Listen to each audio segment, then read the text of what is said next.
Hi everyone! Today I just wanted to make a video to talk to you a bit about the advantages and disadvantages that I have found so far from having a capsule wardrobe. Now I'm talking from the perspective of somebody who this year have cut out somewhere between 100 and 200 items of clothing from my wardrobe, but I still have about 250 items roughly left in my wardrobe, and that includes all the kind of day-to-day clothes that you would wear, like tops, trousers, skirts, dresses, that kind of thing, plus pajamas, workout clothes, swimwear,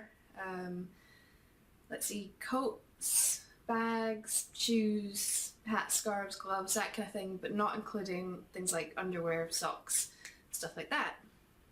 So I haven't counted exactly how much I have, but I've counted roughly, and it's somewhere in the region of 250 items that I have left. So my capsule wardrobe is made up of just a small portion of those 250 or so items. So a lot of people, I think, that make videos about all the advantages of having a capsule wardrobe, they already have a very small wardrobe anyway, and they may only have kind of like 50 or 60 items. So for them, some of the disadvantages that I'm going to talk about probably wouldn't apply the same as if you're somebody like me who's kind of starting out in this process. You're still cutting down your wardrobe and you're doing a capsule that's based on a much larger wardrobe.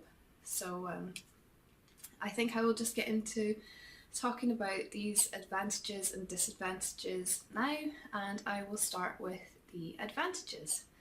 The first advantage is that when you have less options, it's much easier for you to get ready.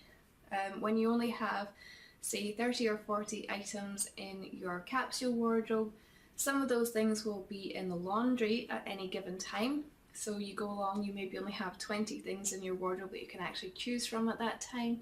You'll look and see, okay, I have these few tops, a couple of dresses, a couple of skirts, a couple of pairs of trousers, and it's really easy to pick out an outfit that you can make. The second advantage is that it's much harder for your laundry to get out of control, because you are going to run out of clothes really quickly, and so you need to kind of stay on top of your laundry all the time. I'm the kind of person that I used to just keep wearing loads of clothes all the time, and my laundry would just pile up and up and up until it got to ridiculous levels, because there was always something clean for me to wear. But now, because I look in my wardrobe and I think, oh, my clothes are kind of starting to run a bit low, it kind of prompts me that I need to get on top of doing my laundry again, and so it just never gets to those unbearable levels.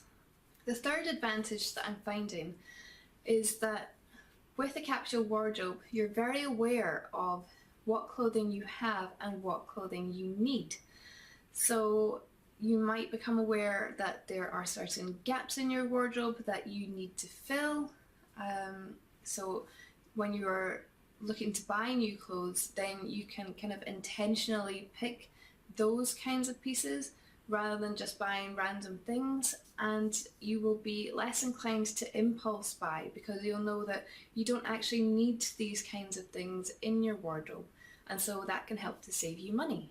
Now I'm going to move on to doing a few disadvantages that I've found, and like I said, this might not apply if you've already cut your wardrobe back a lot, but for me, still having quite a large wardrobe that I'm just picking a small selection from, these are things that I have certainly found. Plus, I live in Scotland, where we have a climate that it can get very, very cold in the winter. It can be relatively warm in the summer, certainly not as warm as other countries, but it can be kind of mid-20s. So I kind of need a wardrobe that can do me for a variety of temperatures. So let's get on to doing the disadvantages. The first disadvantage that I've found is that it can be hard to plan for 3 months of weather at any one time. And this is from doing project 333, where you are supposed to pick 33 items that you wear for 3 months at a time. I don't stick to 33 items, I normally do 43 just to give myself a bit more variety and so that I'm not quite so restricted in terms of having to do my laundry quite that often. I work 12.5-hour shifts, which means that depending on how my shifts fall, it can be quite difficult for me to get my laundry done. But certainly I found that it can be difficult for me to plan for 3 months worth of weather. And if you watch my last video, you'll see that I planned this 3 months of capsule wardrobe to do me kind of for autumn and winter. And now that I'm halfway through this capsule wardrobe, then I kind of had to substitute a few different things in so that it would kind of do me more for the winter months, because there were certain things that they lasted for the start of the capsule, but now they weren't warm enough to do me for the rest of the capsule, and it can be difficult to plan for the weather. Also, if I was to do a capsule for the summer, I can't really predict what the weather is going to be like in Scotland during the summer. We might get a really nice one where you'll be out in shorts and vest tops all the time, or it might just rain constantly. So it can be difficult to plan if you're doing it like that. I think an alternative to this is doing, I think there's something called a 30 for 30 capsule wardrobe, where you pick 30 items to wear for 30 days. So that might help to get around those kind of problems. The second disadvantage that I've come across with having a capsule wardrobe is that it restricts the items that you can wear. And this, like I've said, is something that applies more if you have a larger wardrobe and you're only wearing a very small portion of it. I'm still in the process of trying to cut my clothes back. I'm still at around 250 items, and I'd probably like to be at about half of that. And because I'm still in the process of cutting back, I would kind of look at certain things and think, oh well, I haven't worn that for a few months, so maybe I should get rid of it. And then I would have to remind myself, well actually, I've been doing a capsule wardrobe, and so the reason that I've not been wearing that isn't because I've not been choosing to wear it, it's not because I haven't been reaching for it, it's just because I've been doing a capsule wardrobe and it's not in my capsule just now. So it just restricts your options for what you can wear, and I find that quite difficult. So I think certainly I will continue to do this capsule wardrobe until the end of December, but I'm not sure if I'm going to keep doing capsule wardrobes after that, or if I do, then they might just be month-long ones rather than 3-month-long ones, just so that I can mix things up a bit more and give myself a bit more variety in the clothes that I am choosing to wear. Certainly at the moment, I'm in my kind of winter capsule wardrobe, and I think almost all of my winter clothes are in this capsule. There are a few extra jumpers and things that are kind of set aside, but there's not that many things that I would choose to put in, except perhaps if I was going away somewhere and I wanted to wear something a bit fancier.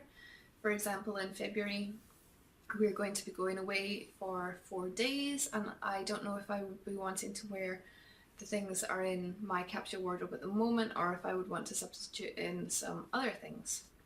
So that's just something to think about.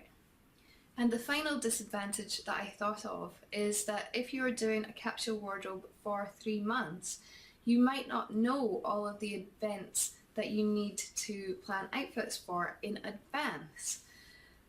When they talk about doing Project 333 and you're doing a capsule wardrobe for 3 months at a time, they say that you should think about the events that you are going to be attending and then plan your capsule wardrobe around that. But when I planned this capsule wardrobe back in September, I didn't know that in November I was going to be attending a 2-day conference for my work up in Aberdeen.